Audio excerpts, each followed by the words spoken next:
our guest today, one of the best capital allocators of our generation and, of course, in history. Mr. David Cicurel, with matches or compound rate of almost 30% for almost 20 years. It's very different from judges because we're trying to buy only very good companies and keep them good.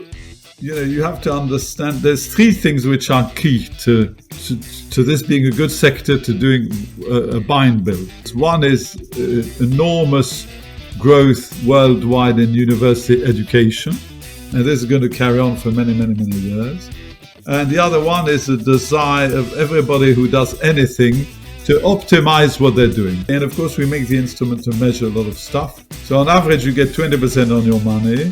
And in the last few years, you were paying 4%. So it's very good, but you need to convert your profits into cash. If you can make a potato chip for half the price, you're going to sell it to all the supermarkets and make good money.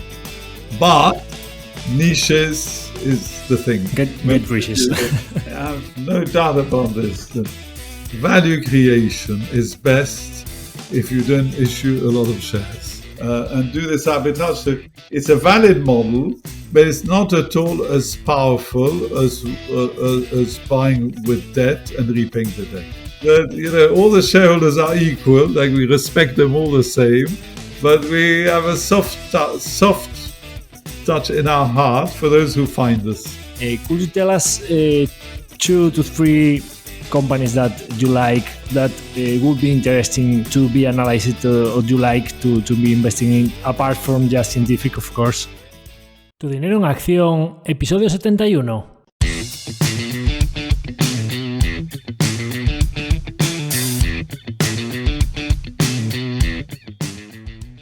Hola, soy Javier Acción, asesor financiero independiente autorizado y registrado en la Comisión Nacional del Mercado de Valores con el número 149 y asesor del fondo de inversión Acción Global.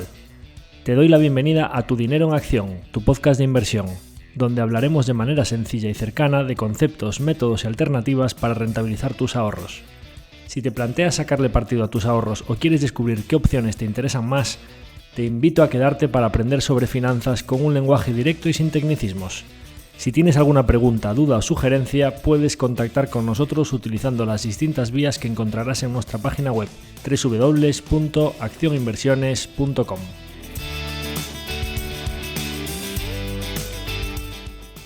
El contenido de este podcast es divulgativo. Las opiniones aquí expuestas son meramente informativas y en ningún caso suponen una recomendación de inversión. Si buscas asesoramiento financiero, debes dirigirte a cualquiera de los asesores autorizados y registrados en la Comisión Nacional del Mercado de Valores. La entrevista que estáis a punto de escuchar se ha grabado en inglés, al ser la lengua materna de nuestro invitado. Podéis verla subtitulada en español en vídeo. In today's episode of Tu Dinero en Acción, we are lucky enough to be able to interview the founder and CEO of Just Scientific, one of the core positions in our Acción Global fund. We invest firstly in the company in September 2018 at a stock price between 20 and 25 pounds per share, being currently trading at 92 pounds per share, which is rate for our savings of 30% per annum compounded. This rate is no coincidence because although we have enjoyed only these last 5 years, our guest today founded the company almost 20 years ago with £2 million, being currently a company of more than £600 million in market cap, having going the share between £2 to £92 per share, with matches or compound rate of almost 30% for almost 20 years. And of course, it makes our guest today one of the best capital allocators of our generation and, of course, in history. Mr. David Cicurel, thank you so much for being with us today on our humble podcast, Tu Dinero en Acción. Yeah, and Javier, thank you very much for inviting me, and I'm here with you. You know, you are one of the GOATs, right? One of the best capital allocators of all time. Yeah, well, I don't know. Maybe I am of all time, but I'm happy to be one of the good ones this year and in the last 20 years. But I think, of course, we have great geniuses like Warren Buffett, who I think we all follow with admiration and who inspires all the capital allocators who are worth anything. So, yeah, I think there's a lot of other capital allocators, but we're happy with with our performance up to now. Okay. We are trying only always to look for sleep well positions for our portfolio. So how can we go find 20 other CEOs like you for our portfolio to being sleeping well and compounded at 30% for many years? Is it possible? What do you think?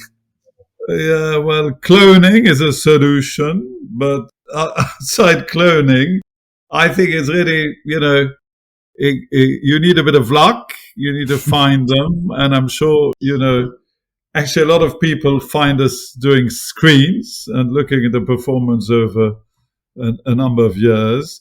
And I think that's how you find. And then you have to meet them and understand what makes the business work. Because sometimes you have people have fantastic performance, but, and you can make fantastic returns in mining or in oil or in high tech, but you can't always explain what will work and what will not work. Like you don't want a dry well, but how do you do that? You want something under the earth. So with us, it's different because you can observe what we've done, and then I think you have to find other capital allocators. You have to meet with them and try to understand, to ask them how they do it, and if it's complicated, go somewhere else. Okay, so moving on to more serious topics, could you please give us a little bit of background from you? How did you come to found Just Scientific? Well, I spent half my life in France. I moved to Britain because I was a big fan of Margaret Thatcher. I worked a lot with public companies. I was a company doctor most of my life, so it was very different from judges because we're trying to buy only very good companies and keep them good. But most of my life, I was looking for bad companies and trying to make them good. So it's a completely different exercise. But I became involved with rescuing a couple of public companies. And then I had this theme of taking public companies private, because I did it with one of the companies that I had turned around. And this is how we created Judges in 2003. And of course, the market became very friendly to small public companies. And so we changed completely our theme and we looked for acquisition. And I have to say, I was blessed to find FTT among many, many, many acquisition targets that I looked for over a period of more than a year. And I found, this was a company which was very small, but it was producing £750,000 EBIT with 3 million sales and only 19 people. And I thought that's an extraordinary thing. So I went to see the owners and they explained to me what they were doing. And the thing I thought was particularly attractive is that they were dominating the world. This was a £3 million company which had no solid competition. They had 3 small competitors and that was it. So I thought, we had a company with £2 million of net worth at the time, which we had raised the money at 95p in 2003. And so if you could dominate the world with this sort of money, that would be great, So okay. I bought it. It was largely debt-based because I had no traction in the city at all. But I had traction with one bank that I'd worked with for 15 years. And they hadn't lost money with me in many ventures. So they backed me quite generously at the beginning. And that's it. We bought our first company, and really, if you look at our sector, because of course we checked all these things before we bought it, but you have to understand there's three things which are key to this being a good sector, to doing a buy and build. One is you have to have good drivers, and we have excellent drivers. One is enormous growth worldwide in university education, and this is going to carry on for many, many, many years. And the other one is the desire of everybody who does anything to optimize what they're doing. People want to optimize everything, and you can't optimize what you haven't measured. So these two things, and of course we make the instrument to measure a lot of stuff. So these two things are there for many, many decades, and they're really the thing which drive our growth. And we had, until COVID, we had annual compound growth, organic, of 9%. So it was quite good. When you buy mature businesses, it's quite good. If you buy startups, it's really not very good. But if you buy mature businesses producing profits and cash, 9% is not bad. And of course, it's a bit lower now. It's around 7% because the COVID has left some scars. But so that was the first thing. Very good drivers. The second thing is you need deals. So I found before I bought FTT that there were 2,000 companies in our sector in the UK, and of course there's a lot of companies in the world. And this is a global business completely. I mean, the fact we're in the UK has nothing to do with where we sell our instruments. Most of them are sold worldwide. And so we found there were 2,000 companies, so it looked like we would find a lot of deals. And the third thing was that there was very little capital utilization. So some people say, well, you're only buying goodwill. Yeah, we were only buying goodwill. So the balance sheet doesn't look great. But the fact is you can grow these companies. You don't need to invest a lot of money to grow them. And we have really... we have usually about 80-90% conversion of our EBITDA into cash, which is very important when the model is driven by debt, because you need to you borrow, you buy companies on a reasonable multiple. I mean, the first few deals we did were 4 times EBIT. And if you exclude Geotek, which I'm sure we're going to talk about, if you exclude Geotek, which is the last big deal we did, all the other companies, on average, we paid 5 times. So on average, you get 20% on your money.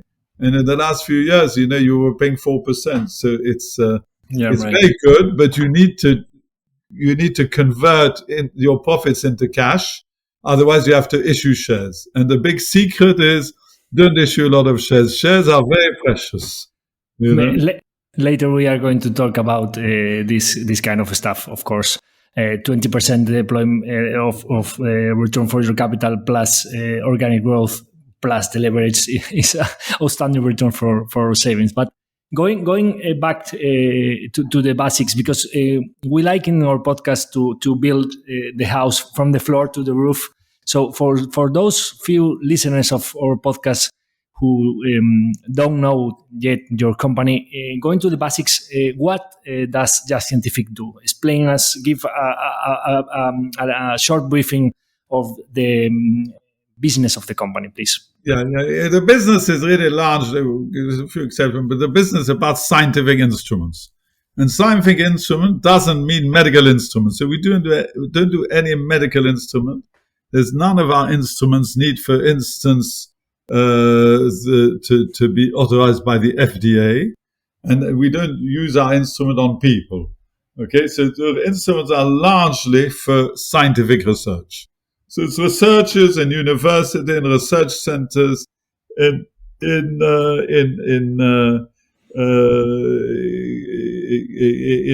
industrial companies, like telecom companies or like pharmaceutical companies, and they're looking at things to a microscope, but of course it's a very sophisticated microscope, so we make, accessories for that. And so it's largely researchers, and it's also sometimes about compliance. So the world is organized with, a lot of compliance issues. So a lot of products you can't sell in various countries if they don't comply with some rules. So the first company we bought was about fire. So of course you can't put, you can't put furniture, or you can't put building materials or cable in a building or in a plane or in a boat if it's very flammable. So you need to analyze everything you sell to be able to sell it to around the world and comply with these standards. And so we produce also instrument to check the compliance with these standards. So it's really to check compliance, to improve your products, and to invent new things, basically. Perfect. So it's largely about research and compliance. Sounds good. Thanks for that. You probably know that there is a common sentence in the financial community that says that niches get riches. Why is it important for Just Scientific to invest in niches where the big players are not interested in competing with you? And was it a deliberate decision in your early days to be focused in niches? Yeah, I mean, clearly, I felt because if you don't have a lot of money, domination is always a good thing. Okay. So if you have a lot of money, you can say, okay, I'm going to go and I'm going to, invest, billions in, say, semiconductors, because today, what do you want to do? Semiconductors, that's the thing. But it's really not a very small niche. But if you have billions, you're going to do it. Yeah, right. There's a lot of demand. I think 90% of the semiconductors are made in China or Taiwan. And if these two countries, if I'm allowed to call them countries, because one of them doesn't accept the other one is a country, but if they go to war, then we all, we won't be able to do anything, like use our phones, use our cars, turn on the light in the morning. So of course everybody wants to build semiconductors. Looks like a no-brainer, but you need billions and billions. So if you have little money, like we had 2 million, then I think you have to look for niches.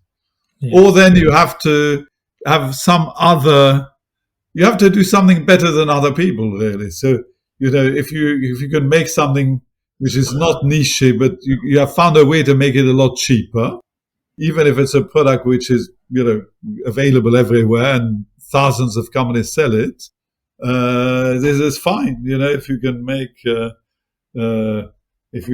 a potato chip for half the price, you're going to sell it to all the supermarkets and make good money. But niches is the thing. Get riches. Mostly if in Europe, in a country where everything is expensive to make, you need a niche. And going with the M&A, you say that you've done many acquisitions in your history, but probably M&A is a core part of your business, deploying capital. If you had to choose the most important factor between the price you pay for a company when you acquire, it means the rate at which you are deploying the capital and the underlying quality of the business you are acquiring, in the form of organic growth in the years following the acquisition, which of the both would you choose, or do you think is more important for the returns? Yeah, I mean, quality is of course important. We would not deliberately buy anything which is not super quality. Okay, super quality is the thing. Now you need to look at a lot of deals and to find some with great quality. Now the question is, pricing is also very important because, as I've explained, like if you can pay 5 times or even 4 times, is even better. And for a big deal, 7 times is not bad. And I'll get onto that if you wish. But if you can pay 5 times, you get 20% on your money. It's good. And of course, even with the interest rates that you have today, it's still good. It's a bit less good, but it's good. So price is very important because the problem if you pay too much for your deals is that you run out of money quicker and you have to issue shares. So the whole construction is based on paying moderate prices and financing the company with debt. Occasionally we issue shares. Own cash flows and debt. Yeah, cash flows and debt, yeah. I mean, the cash flow repays the old debt, but you always have to have new debt. And now we have £100 million facility, so we have access to a lot of debt. But from day one, we had good access to debt. And it's been very cheap. I mean, but when we started, debt was more expensive than it is today. Okay, and the debt we pay, we borrowed, of course, a lot of money, like 50 million in the last balance sheet, at a time when it seems that debt is not so cheap, but it was still cheap because we froze the interest rate, the month after we did the Geotek acquisition. So, but it's still good. The business model is still good. But theoretically, with debt being more expensive, you should pay less. So a lot of people quality, but the multiple is quality, but at reasonable price, right? Yeah, quality and price. So you need to find a lot of deals. So the next question is, why do you do such few deals? Well, you have the answer. You have to look at all the deals, and then you eliminate all those when you're not happy with the quality. And you're never sure 100%. So not all our companies are of the same quality, but most of them are. And once you're sure of the quality, you try to buy them at a good price. So what is the creation of the good price? I have to say, why people, they're not idiots. Why do they sell it at a good price if they're such good quality? And the answer is virtually always the same, is they are for sale. They are for sale. If you try to pick the companies you want to buy and you go and make an offer at a price, most things are for sale, but it's a high price. But if you try to buy the companies which are for sale, it's a different thing. And the reason people want to sell them is because they're old. And so when people want to retire, they have to do something. I mean, nobody wants to leave a widow with a company to sell which has no management. That's not a good business model. That's the perfect setup for going for them and buying quality at good prices, right? That's it. So they put their companies for sale, and we're there. And if we find they're good quality, we usually find, we can find a reasonable price. Okay, perfect. As you probably know, there is a common saying in the industry or in the financial community that David Cicurel is very, very conservative in the multiples he pays for the companies that you are acquiring. And of course, the low price gives you a great margin of safety in the return on investment. But it's also has been said that if you raise a bit your hurdle rate, you could have done more deals and then you would have deployed more capital. What would you say to those guys? Yeah, I think I think they're right. We would have more size. It's interesting when people started looking at judges in 2009, because before that nobody wanted even to see us. I'm talking about investors. And so people ask me that typical question is, where do you want to be in 5 years? Do you want to be like a £100 million company or whatever? At the time, we were like a £3 million company. And I said, I don't care. What I would like is my shares to be £10. That would be a good result, because at the time our shares were one and a bit. And you get short of your expectation.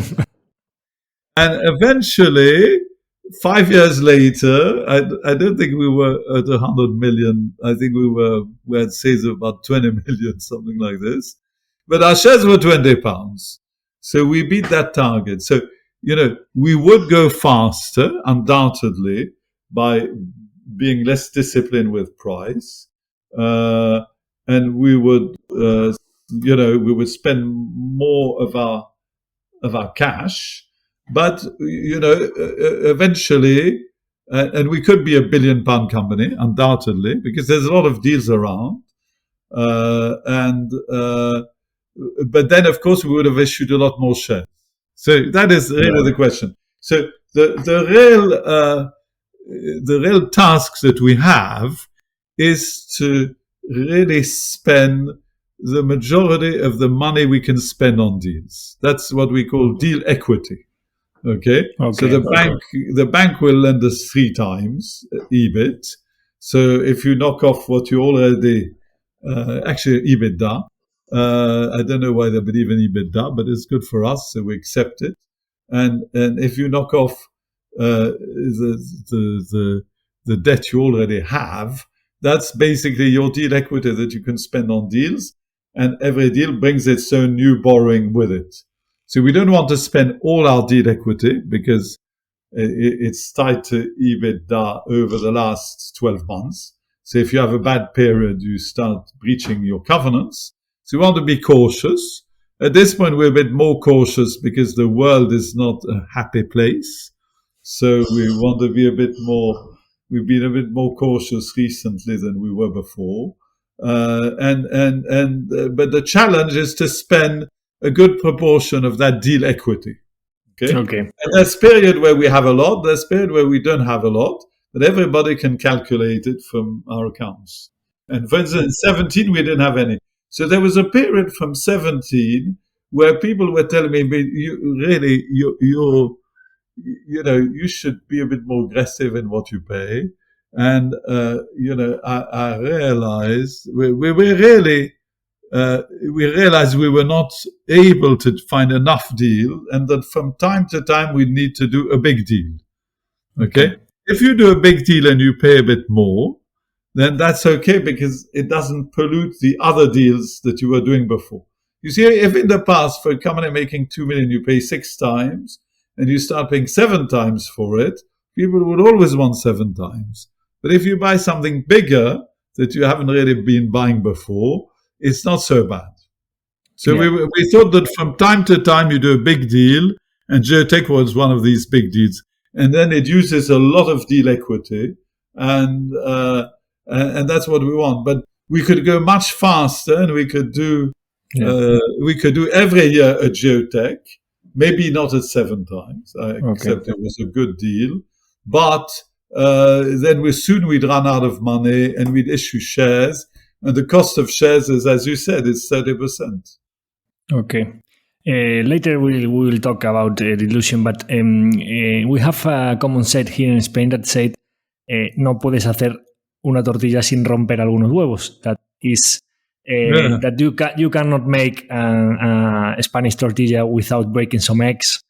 And of course, when you are making these kind of decisions through 20 years, of course, there are mistakes. So could you give us a couple of examples of businesses that you acquired that the following years things go much better than you expected and things go much worse than you expected, and why that happened?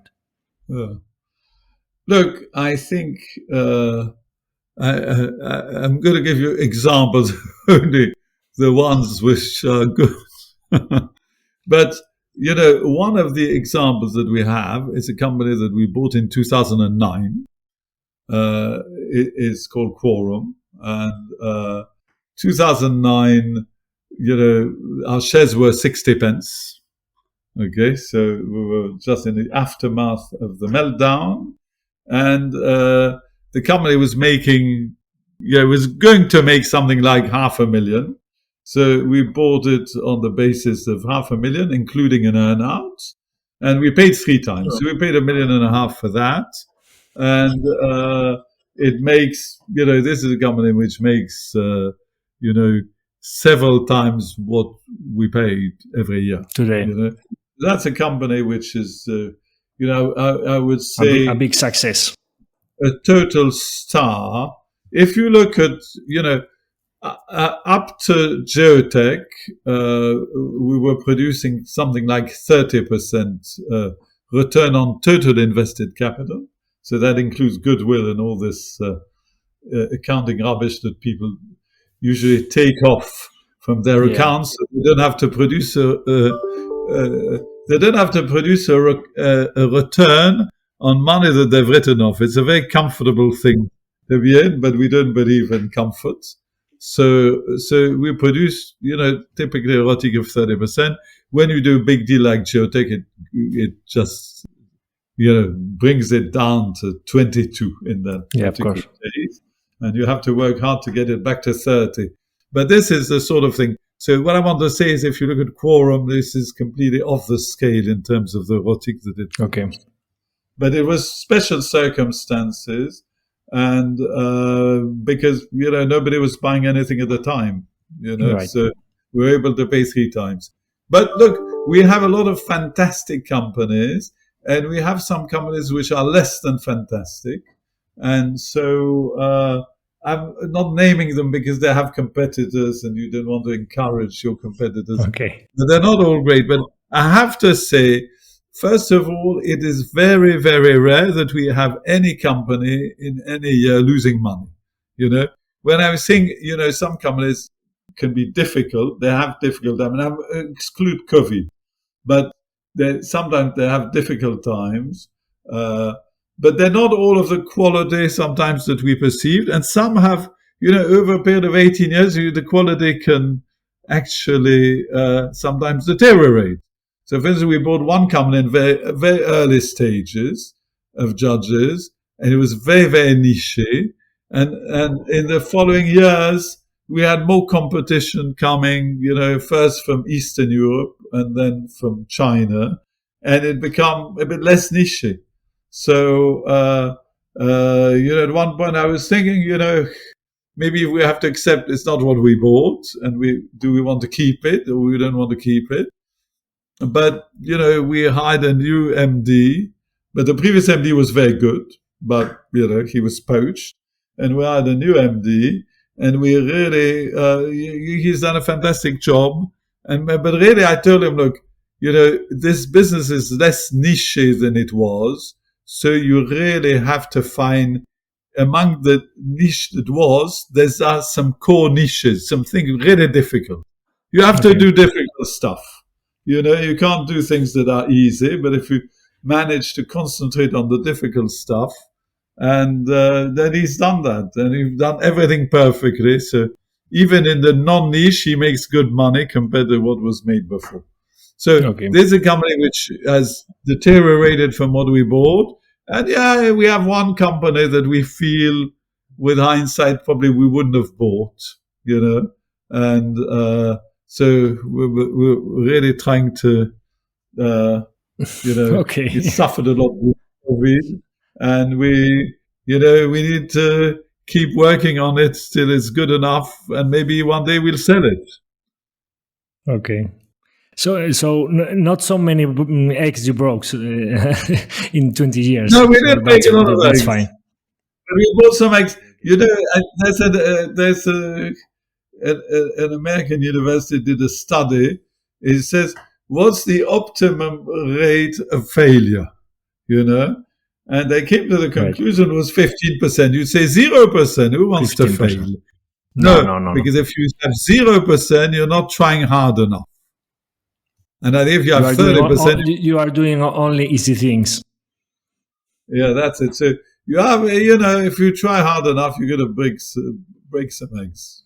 By the way, the French say the same as the Spaniards. So. Okay. When you are gaining scale, you need larger acquisitions like Geotek to move the needle. But what is your TAM, your total addressable market going forward, to keep acquiring good niche companies at the scale? Is it a big TAM of this kind of niches to be acquired? Yeah, I think it's big, but not every year we find enough deals. That's what I'm saying. So you have to eventually buy some bigger companies, and you have to buy also abroad. So we found that in the UK, where it's fantastic for us. The reason we bought, mostly UK companies with two small exceptions is because we can buy them at good multiples, And in continental Europe, people don't think so much in terms of EBIT multiple. And we found that it's been difficult to complete deals in continental Europe. And then, of course, there's America and Canada, where they do think in terms of EBIT multiple, but unfortunately, everything is like 2 points higher. So for the same thing, we pay 6 times, we have to pay 8 times in the US, and it's more complicated, and there's more tax, and in the end, it hasn't been good. Okay. But now there's more tax in the UK, so that's different because tax is going up here and on there. Yeah. But what they say is the equation has been best in the UK, and we haven't exhausted the UK. Every year there's new deals coming, but of course, yes, our worldwide TAM is much bigger, and there will be a phase. Look, I have no doubt if we spoke in 20 years when I'm 94. I will tell you that we've been buying big companies and paying more than I like to pay. I wish you have to pay more. We will talk later about your succession plans, but I wish we will talk in 20 years and you have 20 more years of compound at this rate. But just to say, Javier, a company for which we have much admiration is Halma, and actually we have two of our 4 executive directors were with Halma, so we admire it even more. It's much bigger. It's in the FTSE 100. At one point, it was worth 10 billion. Yeah. And of course, so when I talk about they also have, of course, the big generation of deal equity. Okay. And they buy several companies every year. And they pay, worth 30 million, $40 million. A lot is in the States because they find bigger things there. And they just managed it and they pay 12 times. Okay. And of course, you would say, but why do you pay 12 times? Because today, interest rates where they are, it doesn't leave you much margin. No? Yeah, right. If you pay 12 times EBIT, like you get 8% on your money, you pay tax, you're left with 6%. Can you borrow 6%? Yeah. Nobody borrows 6%. So it's not a good margin. But the problem is that they're generating a lot of cash. And it's not only a question of spending the deal equity, it's a question of spending their cash, because the cash in the bank doesn't give you 6%. Yeah, right. With a little leverage plus the organic growth, it's a good investment, but not like that. No. Halma is fantastic. Okay. What I'm saying is in 20 years, we would like to be in the FTSE 100. Okay. Later, and in the position we have to pay more. Later, I'll ask you about the companies that you like. But talking about dilution, you talked previously about this crucial thing that is the dilution. And there are great investors in the history that have said that the worst mistake they made was to finance some of their acquisitions through their own shares, because of what it means through the years later after a big, very, very big compound. On the opposite, we have some companies that try to benefit from this kind of multiple arbitrage, paying with shares that are trading at 20 times to buy companies that are trading at 10 times with that magical generation of value. And on the other hand, for the equity returns, if you finance the acquisition with debt, I don't know, between 2 to 5%, depending on the cycle interest rate, for your equity, is a very good generation of value. But we have the balance risk here, right? So what do you think about all of this between your own shares, your cash flows, and debt for the value creation in the long term? I think that, I have no doubt about this, that value creation is best if you don't issue a lot of shares. I recognize 100% the model of the typical buy and build model, which is an arbitrage between your multiple and the multiple of what you're buying. I recognize it's very successful, and you could get, if you have good city backing that we didn't have at the beginning because we couldn't find anybody who wanted our shares, but now I think we have a reasonable reputation, and I think we could grow at fantastic speed by issuing a lot of shares to buy other companies and do this arbitrage. So it's a valid model, but it's not at all as powerful as buying with debt and repaying the debt. It's not. But of course, the world changes, and people of your generation that just, they don't know what high interest rate is. I mean, you don't know. You haven't, like 30 years ago, I had a mortgage at 15%. Yeah, my parents also. You knew that you now we sleep at night, but when you have to pay 15% on your mortgage, but of course there was then inflation also. So, the world is changing from what you've known a lot of your working life. And I'm not saying that when I say that's the model, when I say, but in what we've known in the last 18 years, definitely the model of arbitraging the return on what you buy against the interest that you pay is much, much, much more powerful than the model of arbitraging share multiples. Yeah. You can't, we would not have achieved the 33% return annually compound for our shareholders if we had done this other model, but we'd be probably in the FTSE already, and we could pay ourselves big salaries. Yeah. And the problem with the dilution is if you are saying to the market that the businesses that you are buying deserves to be valued at 10 times, eventually your share is going to trade at 10 times too. So the value creation disappears. So that's the big problem with the dilution. Of course, I'm totally agree with that. And about the dividend, I know that a large proportion of UK British investors love to receive a dividend, but there are other investors who think that apart from not being very well treated fiscally, they would prefer to decide if when they trim a bit of the share, and that in the meantime it will be you who manage that money, capitalizing the returns and making more compound. And if you do not pay that dividend, you have more cash to deploy.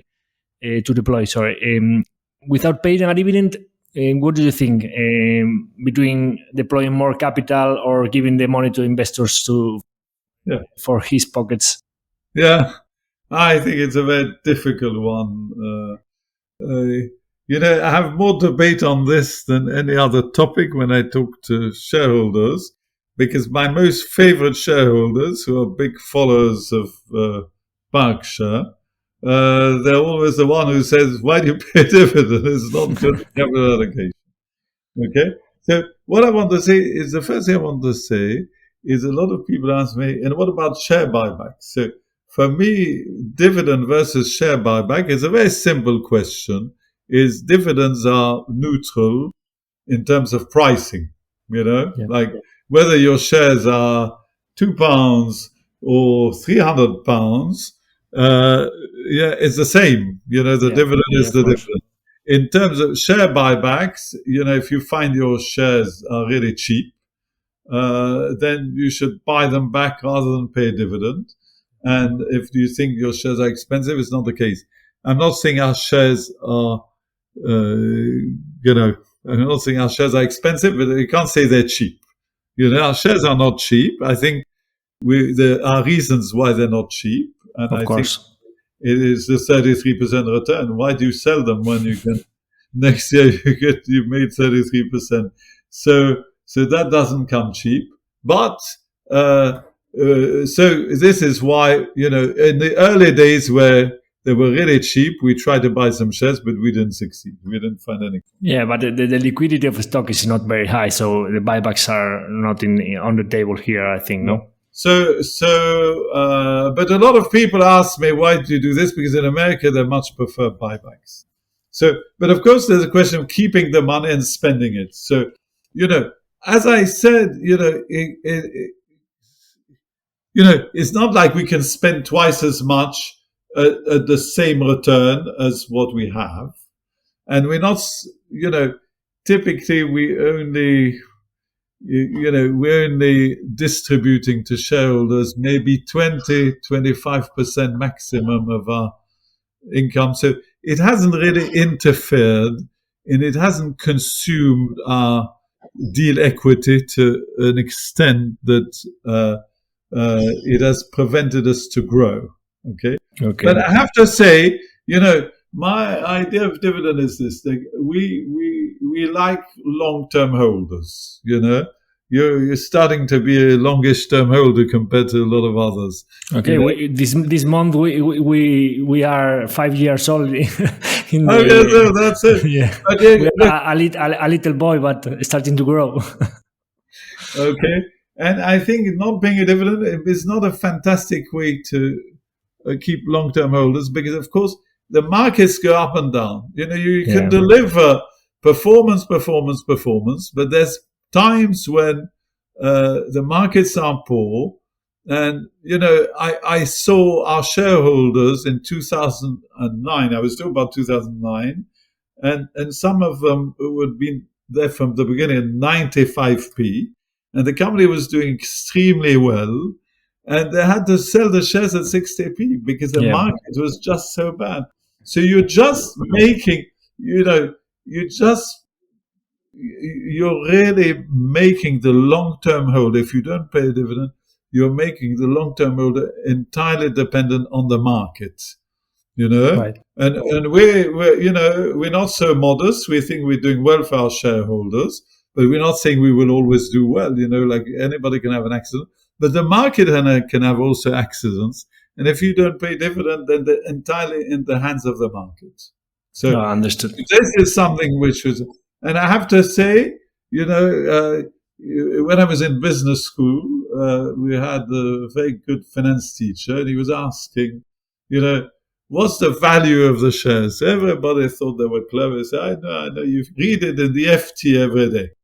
Yeah. And that was in France, by the way. But still, they were talking about the FT. And he said, no. That's the price of the shares.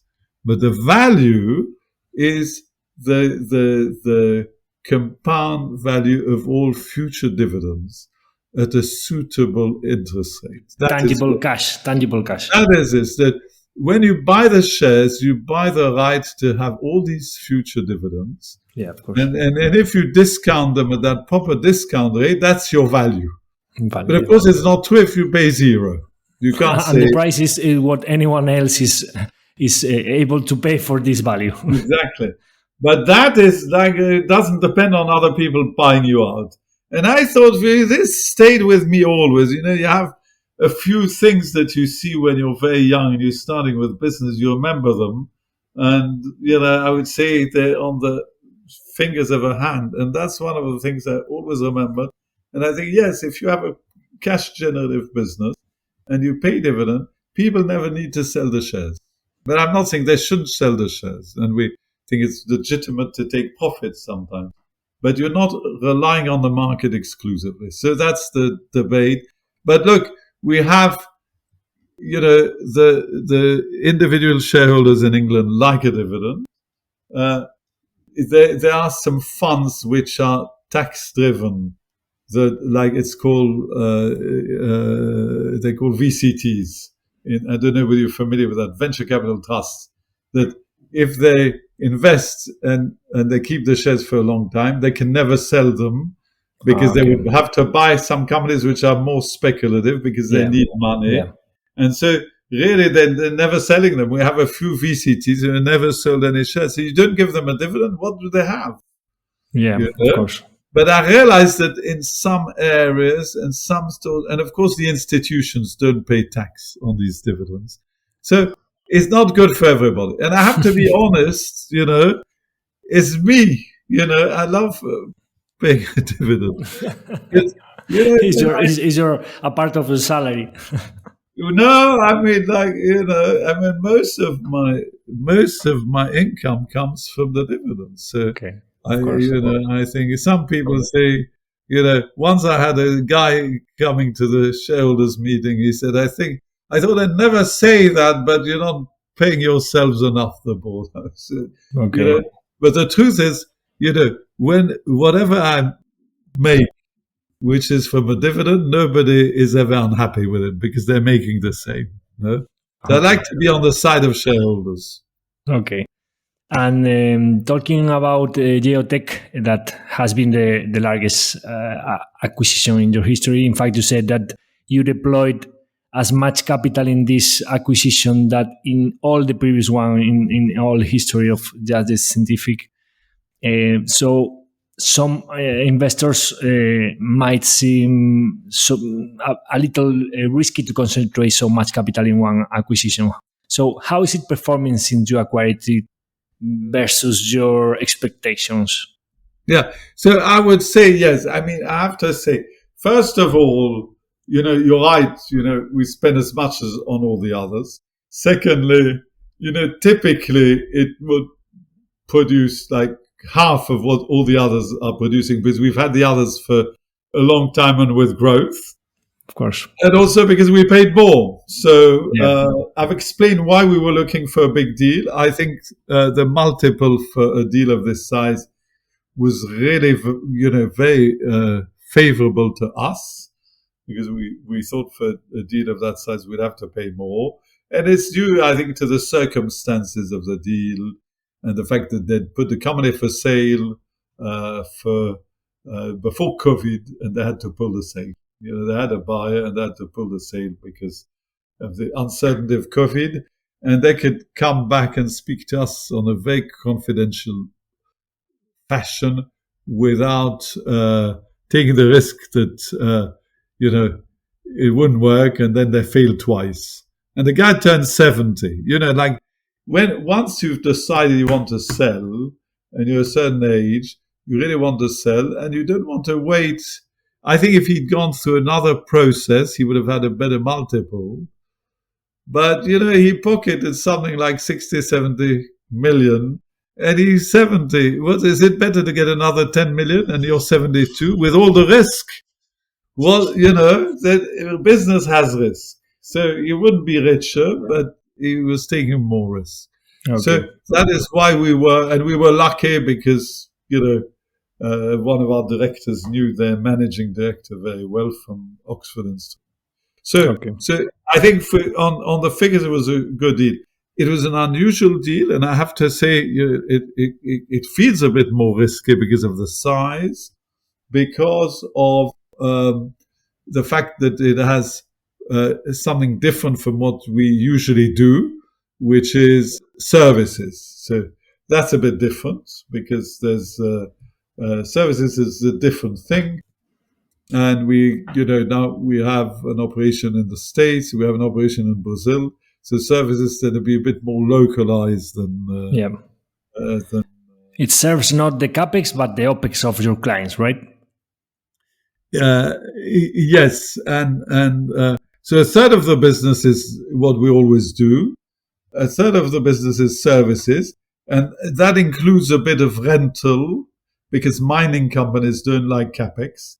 So I would say although it's services, but it's really capex turned into opex, so we don't care. And you're talking about big companies, they're really big companies who will pay us, and sometimes they pay very good rental because they just don't like to invest in capital. But some others are services which are, which are quite stable. Is the digitalization of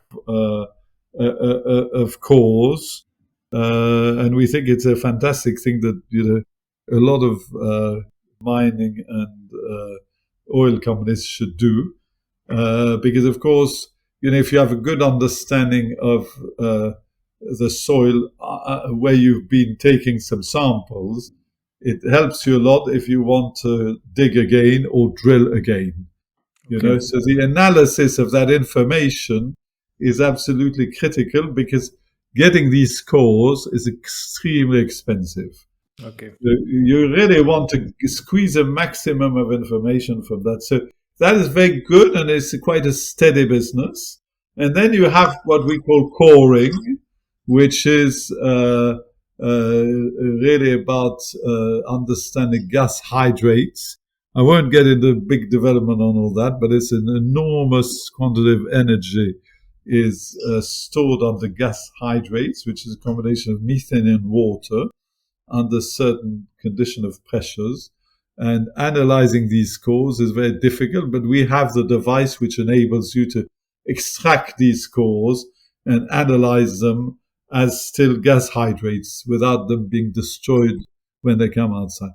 So that is, I would say, the most volatile part of our business throughout Judges, because you can do one campaign a year, not much more.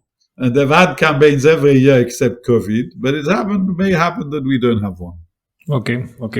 You talk about volatile revenues, but some investors may think that being related to geothermal analysis, which is related to industries like oil and gas, mining companies, so there's a bit more cycle exposure than the other businesses of Judges. Is that true? There is some cyclicality here? Yeah, I would say the mining and oil industry is a bit more cyclical. It's not only that, like, for instance, the coring is not at all, it's government driven. It's basically government doing that coring. It's at a very stage. We sell a lot also to universities. It's not only, you're not talking about only, about companies which are operating mines and gas field, but it is true. But you have to say we have other businesses which have some cyclicality, generally there's a bit less cyclicality when you sell to universities than when you sell to companies, mining. It's because we sell capital goods. And capital good, the first thing that when things are not going well, the first thing companies do is stop capex.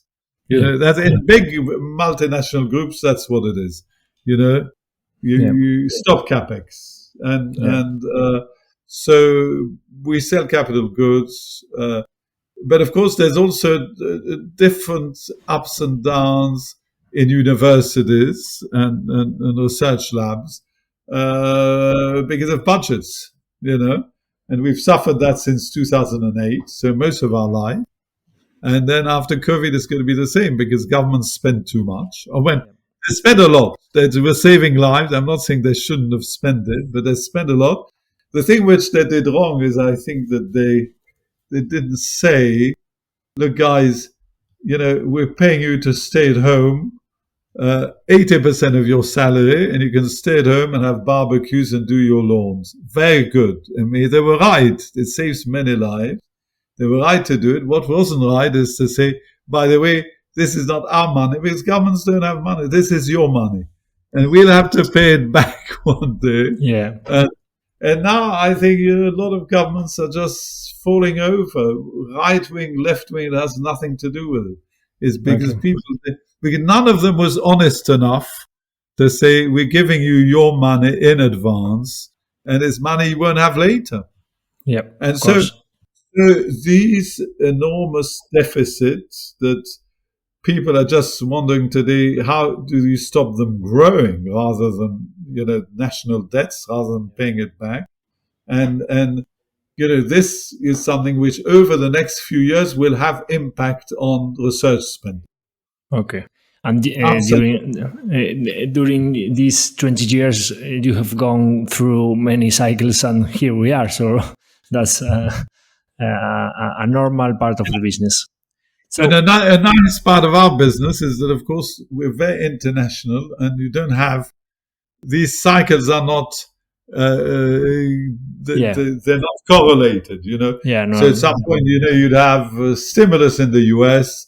But in the UK, they're tightening the belts of the government, so it's been okay. The cadence between cycles are not the same. So exactly. Okay, and talking about the future, of course, some investors may think that Just Scientific has a heavy dependence on David Cicurel. And how are you?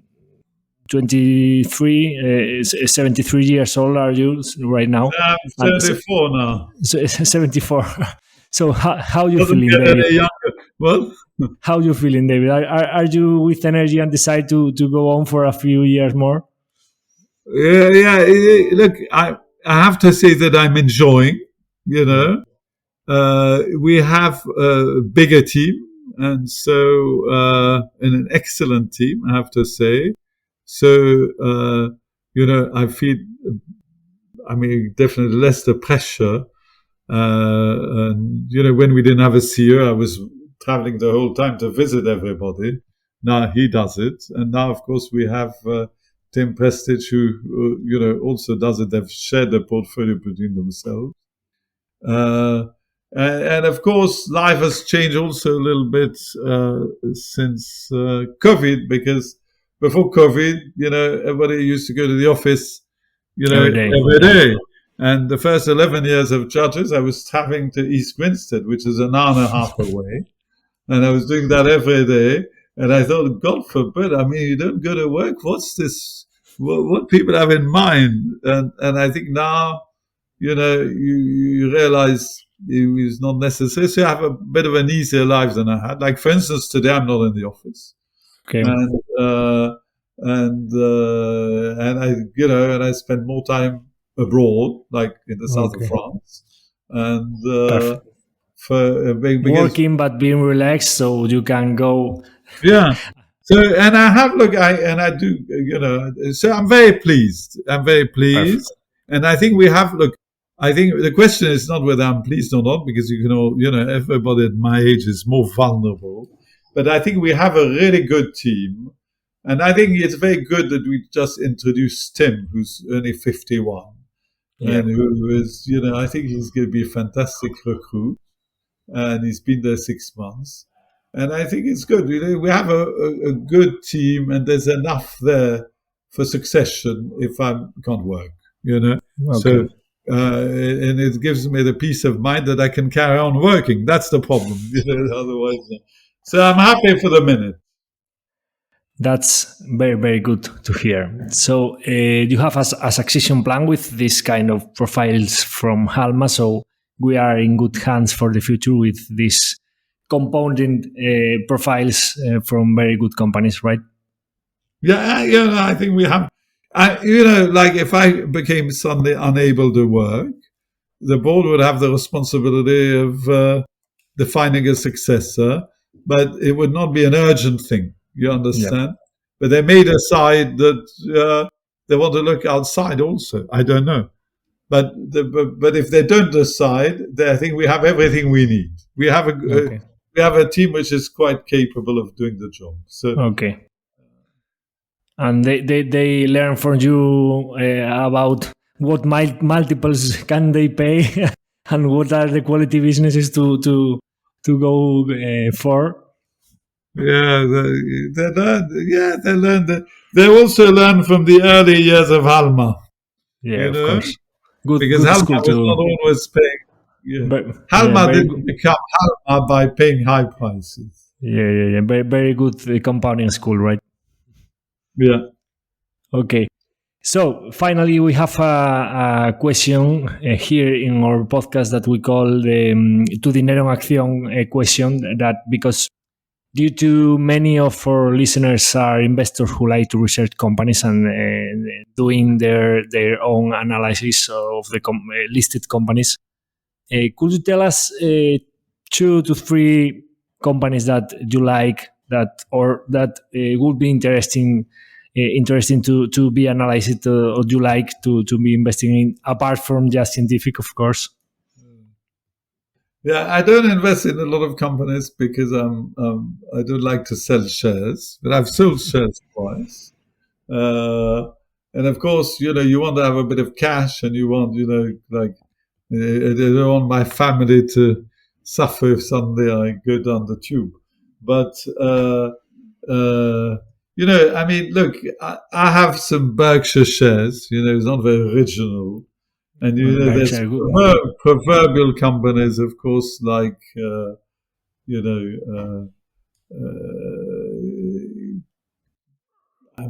Constellation. You just can't not talk about Constellation. Constellation, Berkshire, Halma, and Just Scientific, and go to sleep well for years. Halma, yeah, I know. And I think, yes, I think they're fantastic. They're all fantastic companies. I think you can do a lot worse. Okay. They're not cheap, ever. Although, some of these companies think they are cheap and they're buying their own shares. So, and I think actually it's interesting because Berkshire, of course, Warren is old. Charlie is even older. And, one can think... that there's a big premium on the shares because of them. And of course, if they died, then what is this premium going to do?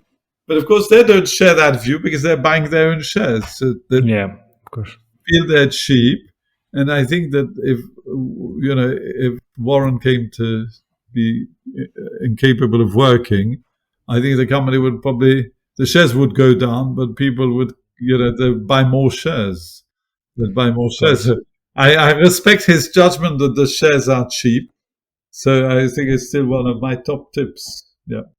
Yeah. Very good things in life are not cheap or are totally free, depending on what are you talking about.